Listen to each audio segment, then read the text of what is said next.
அவசரப்பட்டு செத்து போயிட்டியே. வந்திருந்தீங்கிற உடம்பு தானே கொஞ்ச நாள் இருந்திருக்காமல. நானாவது அனுப்பிச்சிருப்பல. அவசரப்பட்டு செத்து போயிட்டியே. என்ன நான் சொல்றது?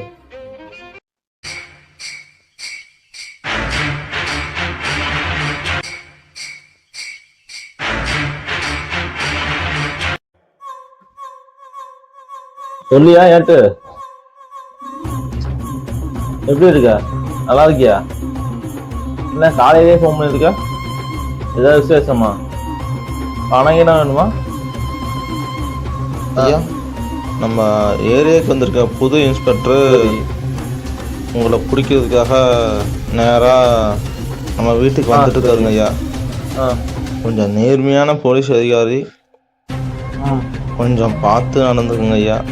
அதான் ஃபோன் பண்ணேன். வைத்தியக்காரனா இருக்கிய? போலீஸ்னா நேர்மையாண்டா இருக்கணும். உன்ன மாதிரியா நல்ல கை மாதிரி? ஏன்னாடே அரசு வாரண்ட் வாங்கினப்ப ஃபோன் பண்ணாத நாயே கிளம்பி வீட்டுக்காரப்ப ஃபோன் பண்றியாடா? அதனால இன்னும் நீ ஏட்டாவே இருக்க. ரைட்டா போன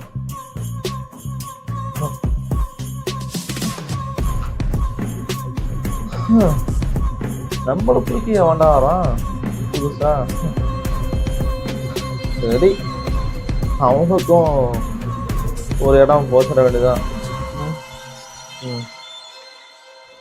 என்னப்பா கூலி பறிச்சிடலாமா?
சொல்லு தம்பி, என்ன மப்டியா வந்திருக்கீங்க? ஏதாவது ப்ரொமோஷனா? ஏதாவது பணம் என்ன வேணுமா? சொல்லுங்க, பண்ணிடுவோம். நீ பேசுவடா, நீ பேசுவ. ஏன் பேச மாட்ட? உனக்கு பிறவி திமிரு, நீ பேசுவ. என்ன தம்பி பண்றது? கூடவே பொழுந்துருச்சு, மாற்றவே முடியாது. என்ன டேய், இத்தனை கொலையில பண்ணியிருக்கா? அது எத்தனை பொண்ணுங்க, அப்பாவி பொண்ணுங்க. இவ்வளோ கொலையில பண்ணிட்டு எனக்கு பெரிய மகாத்மா காந்தி புக்கு படிக்கமா உட்காந்து படிச்சுட்டு உட்காந்துருக்க. என்ன டேய், இந்த வயசுல மகாத்மா காந்தி புக்கு படிச்சுட்டு நான் என்ன மகாத்மாவாக போறேன்? அட்டை போட்டிருக்கும் போது தெரியலையாடா இது காந்தி புக்குதாடா, காமசூத்திரா புக்குடா. டேய், எப்போ பார்த்தாலும் செக்ஸு, பணம், பதவி. ஏன்டா இப்படி வெறி பிடிச்சி அலையிற?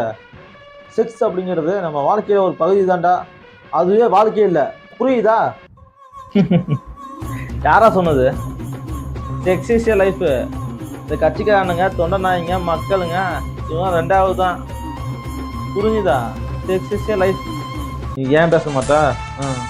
நீ இப்போ பேசுறதுக்கும் இதுக்கு முன்னாடி பண்ணதுக்கும் மொத்தமாக உனக்கு இருக்குடா, புரியலையா?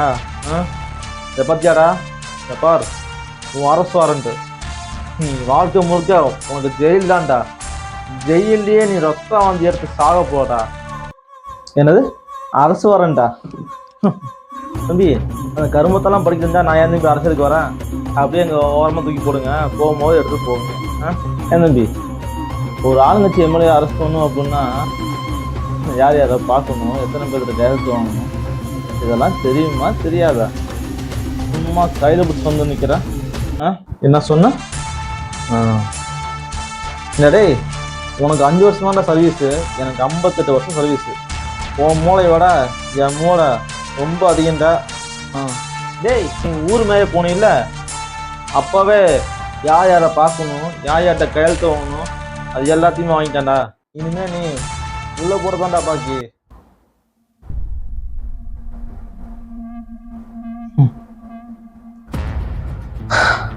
அங்கேயே இருந்திருப்போம் தம்பி. கவர்மெண்ட் இந்த எலெக்ஷன் அடுத்த மாதம் வருதா, அதனால தான் கிளம்பி வந்தேன். கொஞ்ச நாள் ஊரில் இல்லையா, அதான் இந்த நாய்ங்களுக்கு பயம் இல்லாமல் போச்சு. அதான் எல்லா நாய்களும் சேர்ந்து கையெழுத்து போட்டிருக்கானுங்க. டேய், நீ பண்ண ஒவ்வொரு கொலைக்கும் உன்னை ஜெயிலில் போட்டு ஒவ்வொரு நிமிஷமும் ஒவ்வொரு நொடியும் உன்னை அணுவணுவா உன்னை சித்தரவது பண்ணலை வர்றா. ஏன்டா நீ பிறந்தன்னு நீ ஃபீல் பண்ணுவடா. ஜெயிலா தம்பி? ஜெயில் நமக்கு அந்த புறம் வரோம் தம்பி. இன்னைக்கு போனா அப்படின்னா நாளைக்கே எல்லா மரியாதையும் கொடுத்து வெளியே அனுப்பிச்சுடுவாங்க. இதை பற்றி சொன்னாங்க தம்பி, நீங்கள் ரொம்ப நேர்மையானவருன்னு. பொண்டாட்டி பிள்ளைங்களாம் வேணுமா வேணாமா?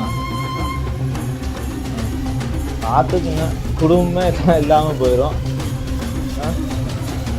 ஐயோ இருக்குமா வேணாமான்னு யோசிச்சு பண்ணுங்க. மிரட்டுறியா? இந்த மிரட்டுறதுக்கெல்லாம் நான் பயப்பட மாட்டேன்டா. மிரட்டல்லாம் இல்லை தம்பி, என்கிட்ட இருக்க ஒரே கெட்ட பழக்கம், நான் சொன்னா அதை செஞ்சு விடுவேன் தம்பி. ஆமாம், கொண்டு போட்டுருவேன். பரவாயில்லையா? டேய், நான் பிறக்கும் போதே சட்டம் என் கூடவே பிறந்ததுடா. இவன் சொல்றதெல்லாம் பார்த்தா அடுத்த டைம் தாயானுக்கு தனியாக தான் பண்ணும் போது இருக்கு. உன்னை இவ்வளோ நாள் பேச விட்டதே தப்புடா. அட்ரா சசாந்த் போட போகிறான் நாயை. டேய்